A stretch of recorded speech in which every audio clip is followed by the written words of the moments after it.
Hello, beautiful people. My name is Marika Gare, and this is the Inspiration Trilogy, a platform for women across the globe to share wisdom, advice, and have some meaningful conversations. So today's guest is Kirryn Lee, who is a matrescence mentor and energy coach. So welcome to the show. Thank you so much for having me. Look, it's great to have you here. Before we get into a bit more nitty gritty, do you want to tell the listeners a little bit about yourself and your journey and how you got to where you are with your business today? Yeah, sure. So I am a mama of two young girls. I co-parent them with their dad. Their dad and I separated 3 years ago. So the girls were 1 and 3, so quite young. And I guess that separation ties a lot into my own matrescence journey, which I know we're going to kind of unpack what matrescence is. So I won't dive into that now. But when we do, it'll probably make sense for anyone that's not familiar with that term, why these huge changes happened for me around that time.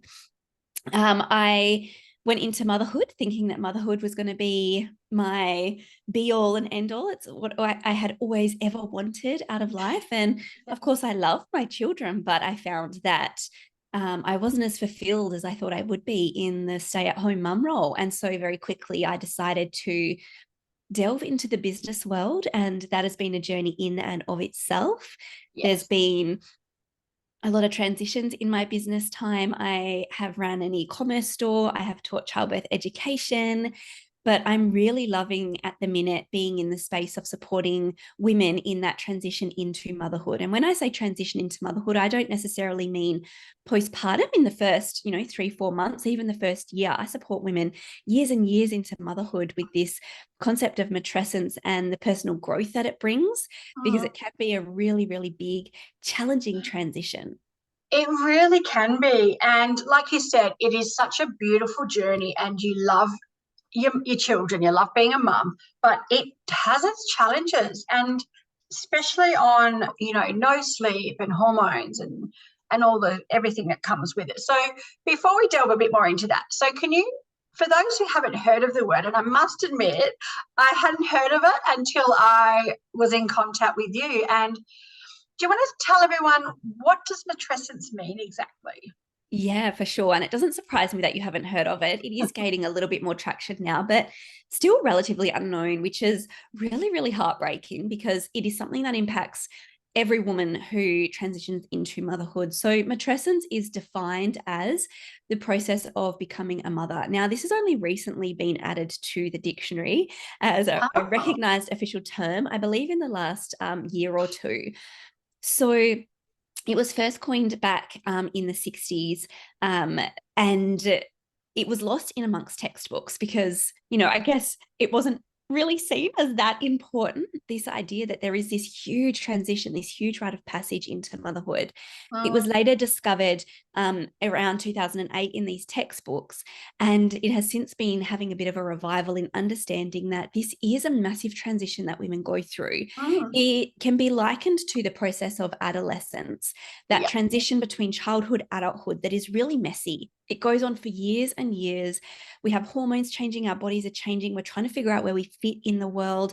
We don't really know who we are. We're trying to find our social circles. We're trying to decide what career we want. There are so many big questions, and we just want to figure out where we fit in the world, but we can't do that in a nice, neat little clean package. That comes with a lot of messiness, a lot of, hormonal changes bring these big changes in emotions, and so we're trying to navigate that. And we go through that process when we become mothers. We go through that process every time we become a mother. Excuse me. And it doesn't matter how your baby comes into the world, whether it's a vaginal birth, whether it's a C-section, whether you have a surrogate, whether you're a stepmom. Anytime a child enters your worldview starts to change. And so with that comes this process of rediscovering who you are, where you fit in the world, and what you stand for. Yeah.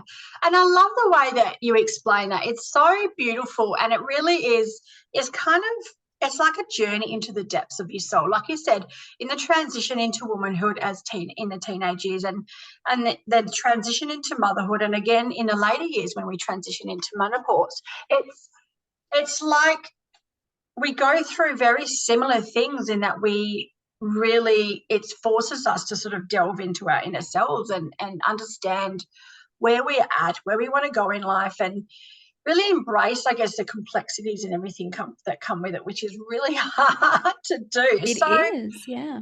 So tell us a little bit about your own mothering journey and how that formed for you.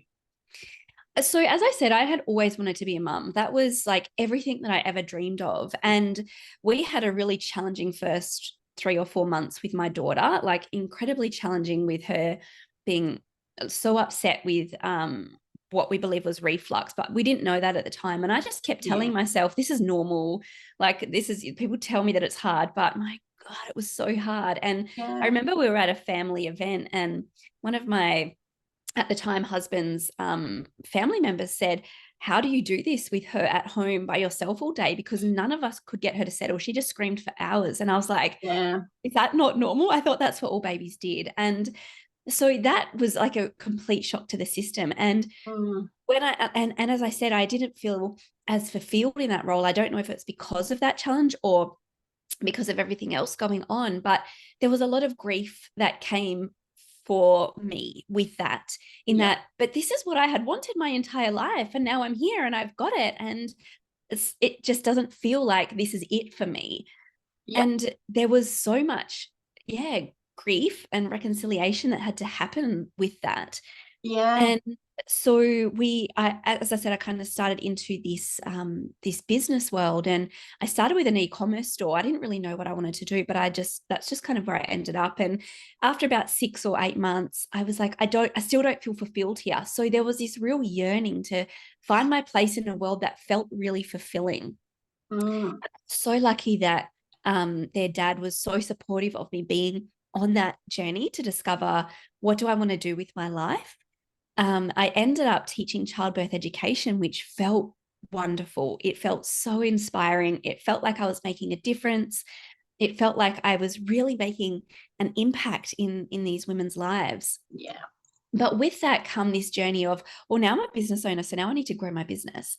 And I started working with a business coach who really specialized in both mindset and strategy. And what I quickly learned was that business was like 90% mindset.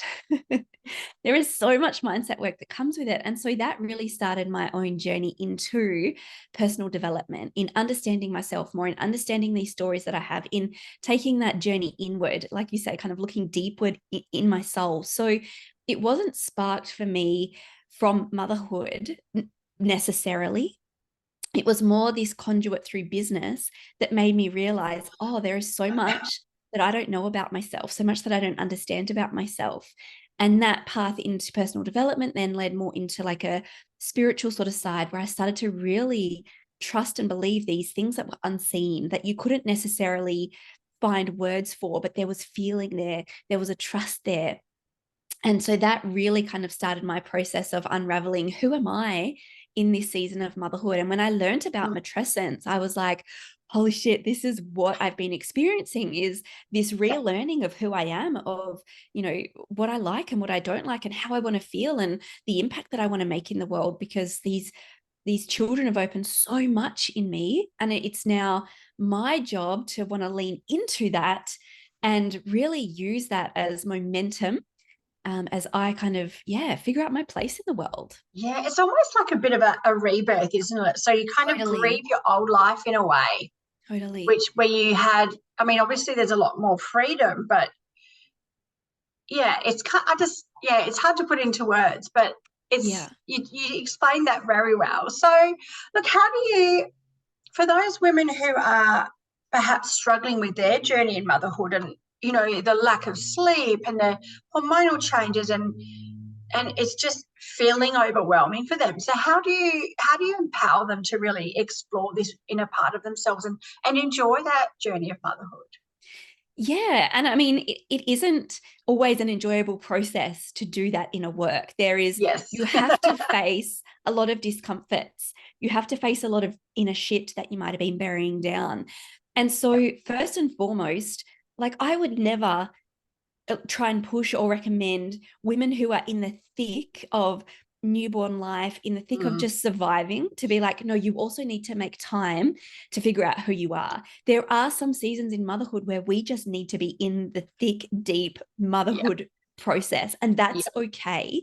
And so not trying to like push things along or spur things along, but every woman will get to a point where they go, I am just sick of feeling this way. I'm sick of feeling lonely. I'm sick of the grief. I'm sick of just feeling like numb and bland and dull, and life feels monotonous. And I'm just tired and sick of that. That is the point where you want to start to say, okay, now what? And Mm. it doesn't need to be like, you don't need to dive all in head first into like the stickiness of it, the challenging things about it, but maybe just start with some journal prompts of, how do I enjoy spending my time? What do I do for fun? How do I connect with my partner? Like, or do I want to change the way I connect with my partner? Am I getting any time for myself? How could I possibly create some time for myself? Because this sort of self-discovery doesn't happen when you are completely snowed under Yeah. and trying to just survive. It needs spaciousness. Yeah. And so with that comes welcoming in support. And that in itself can be a huge first step, because we're taught that our value is in our mothering. And so Mm. if we then decide to try and take some space for ourselves, even just an hour or two a week, there Yeah. can be a lot of stories that come up for women that my value is here. I have to be doing this. It is selfish for me to take that time. And you get that severe mother's guilt, right? So much It's mum guilt. the guilt is so challenging in itself. And Yeah. so that might be the first starting point of understanding that guilt. Why do Mhm. I feel so guilty to take time away from my children? Why do I feel like I can't ask for support? Like those are beautiful little windows into being able to look at that in a bigger way, look at yourself in a bigger way, but just kind of stepping in. And I always really encourage to follow curiosity. Like I could sit here and say, this needs to be your number one starting point. But first and foremost, through my work, it is my biggest belief that we have so much wisdom within our body. And I always try to empower women to trust and believe that. And that Yeah. again is a process in of itself. But what I would say is follow your curiosity. What is that one thing in your head that keeps spinning around that you can't let go of? Follow Yeah. that. Yeah. Follow that. Oh, and it's so, I think as mothers, we are so hard on ourselves, and it's part of it is the societal view or previous societal view that, if you have to be a good mother, and if you're not doing that, we really take that on board as a personal reflection of ourselves. And it's not, it's a damn difficult journey, regardless of what situation you are, whether you're in a partnership, whether you do it on your own, whatever. That first year is some of the hardest that you will go through, but once you get to that point where you can have that little bit of a shift and you start moving towards your inner journey, it's beautiful. And like you said, it can be challenging reflecting back on parts of yourself, but there's also a lot of relief that comes with it, and a lot of happiness and joy. And it's like, wow. And you just really kind of come into your own, and it's developing yourself as a mother.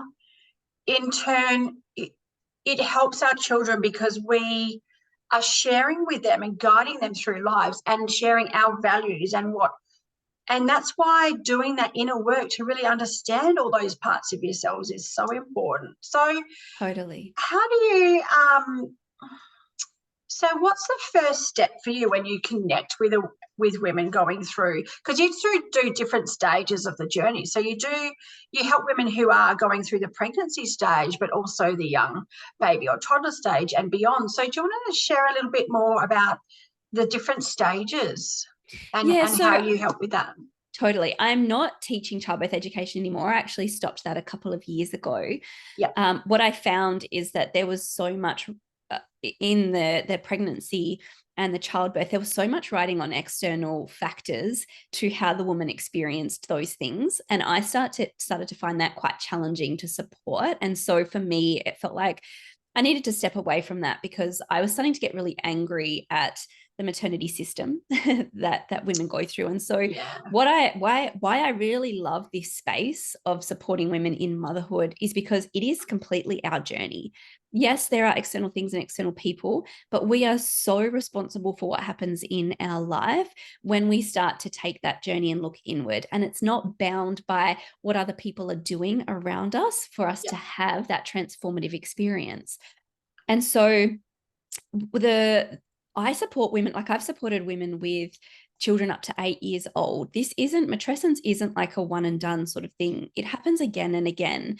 Yeah. And so when I'm first, like when a woman wants to connect with me, I'll have a call with them just to kind of see where they're at and see if they're really ready to step into that place, or perhaps there's other support that they might need first and foremost. Like if a mother is just so deep in sleep deprivation and just that survival mode, then it doesn't feel good for me to be like, okay, now you need to find space and capacity to be able to face all this challenging stuff that's going to come too much. Yeah. Whilst also really honoring that the woman knows herself best, but like just offering some gentle guidance from what I can see from the outside. So I support women over 6 months in like a one-on-one space.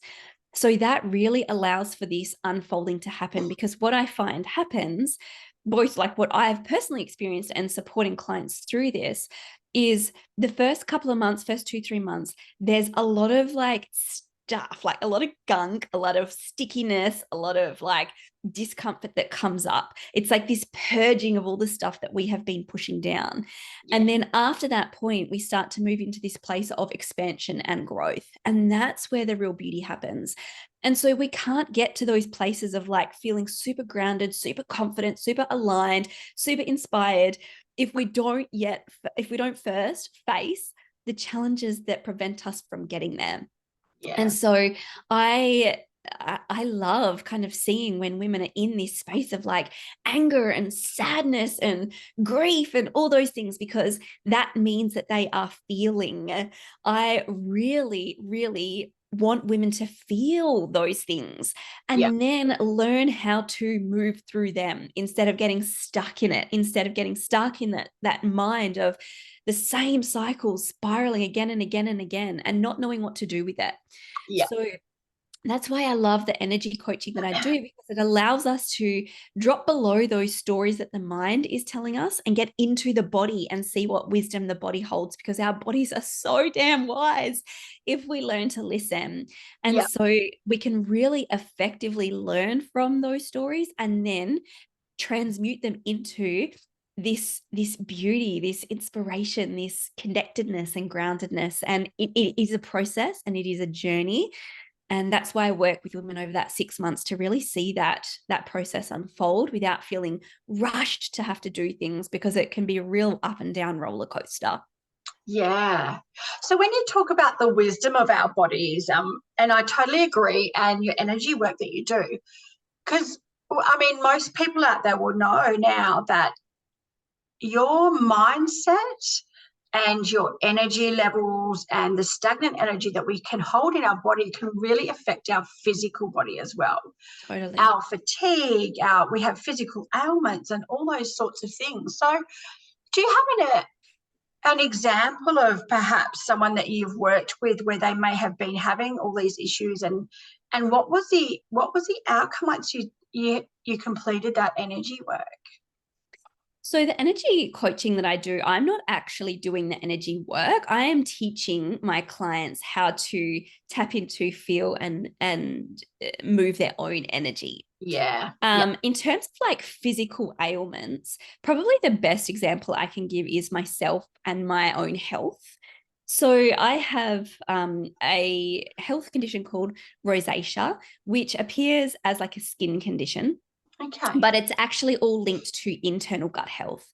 And so it has been a huge, huge process of me understanding every single area and aspect and element of my life, because everything impacts it: stress, sleep, diet, water quality, like literally everything. And so I have had to unpack every single area of my life. And the energy coaching has helped me so much, because I have received energy coaching, and I do self-energy coaching as well, in understanding and learning how to help my own nervous system, in learning how to move stuff out of my body instead of holding it, because the more that I hold stress in my body, the more my body physically shows me symptoms on my Yeah. face. Yeah. Through, they're called flares, but it's like redness and Yeah. pimple looking things.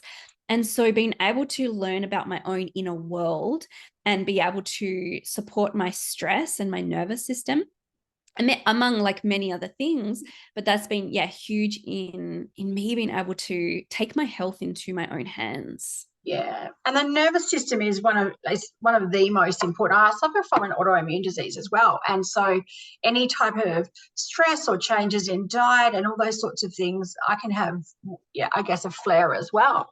Yes. And it's so, as a mother, I noticed on my journey that, and I know most women that I've spoken to, you get a lot more anxiety after becoming a mother, probably largely due to the lack of sleep and the big changes and everything that's happening. So I think it is absolutely incredibly important to be able to work on those energies so you can move forward and be better for yourself, and learn more about those inner depths of yourself. So what about women who are in the pregnancy stages, the late pregnancy stages? So what kind of work can you do with them to help prepare them for that change? Yeah, so I have worked with a couple of women who are either pregnant or trying to conceive, and we start to go through this process of matrescence once we have decided that this is a path that we want to go down. Yeah. And because our worldview starts to change then. And so it's often about working on the fears going into motherhood, about, can I do this? Can I handle the stress? And also helping with the prep for birth, not in like a birth education kind of sense, but what are you holding on to? Like, what fears are you holding on to? I was working with a client, and when she first started, she was like, I'm pregnant. I've got a toddler. So I've got another child. And but I really want to like talk about birth and my fears around birth. And what unfolded, because I'm really big in, sure, let's set an intention, but first and foremost, we're going to follow the curiosity. And so we did. Yeah.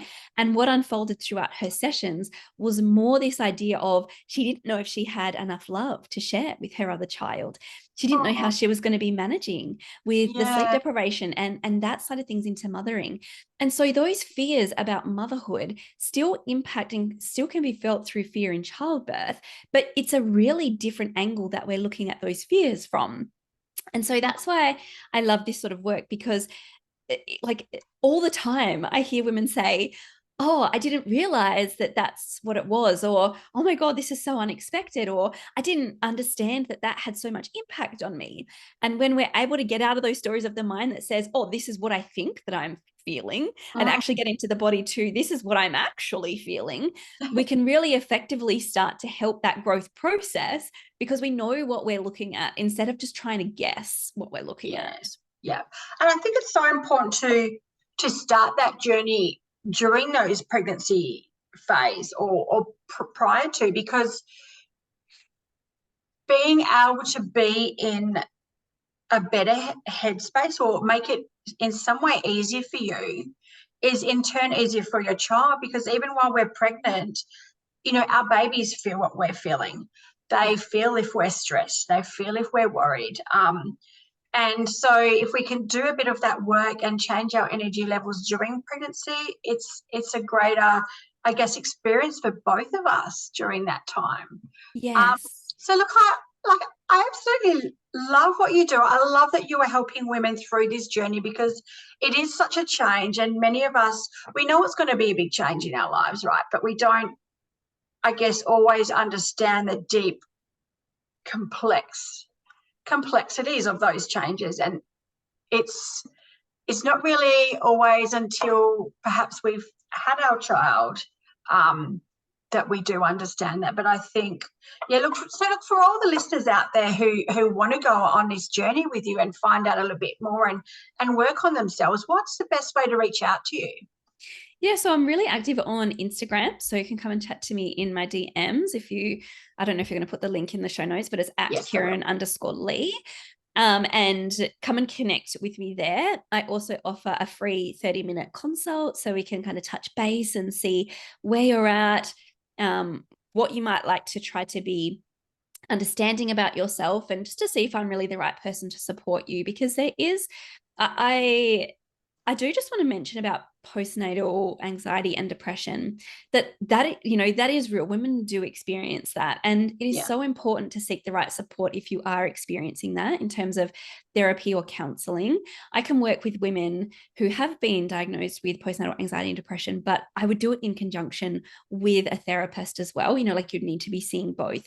But what I found with PND is I didn't have postnatal depression, but I also felt like there was just something not quite right. And so I still went to see a therapist, and I got about 3 or 4 sessions in, and I was like, I don't know what to talk about. I don't feel depressed. I just don't feel like myself. And so that, what I didn't understand at the time, was this process of matrescence unfolding. So if you're kind of in that stickiness of, I don't think I'm depressed. I've kind of done the test. I've seen my GP. Therapy doesn't feel right. I don't really know what to talk about. This is a beautiful way to be able to still support yourself without having to necessarily know what words or what you want to talk about, because the body tells us. I'm there guiding through and asking questions, and the body tells us. And so that's kind of like why I have that initial connection call, just to see what's going on, who is the best to support you. Is it down this path? Is there something else that you need as well? And I can offer advice and recommendations as well through that. But yeah, all of that's available through my Instagram and on my website as well. I've got all the ways that you can work with me. Oh, that's beautiful. Look, thank you so much for sharing your journey and what matrescence is with the world. I think it's very important. I'm really excited to get this out there. So look, thank you for being on the show. Thanks for having me. It's been wonderful. Yes, it has been. And thank you for sharing everything. All the listeners out there, I will be putting the information in the bio below. So make sure you reach out to Kirryn if you want to have a chat and find out a little bit more. And once again, thanks for being on the show. And listeners, we will be back soon with more episodes. Bye.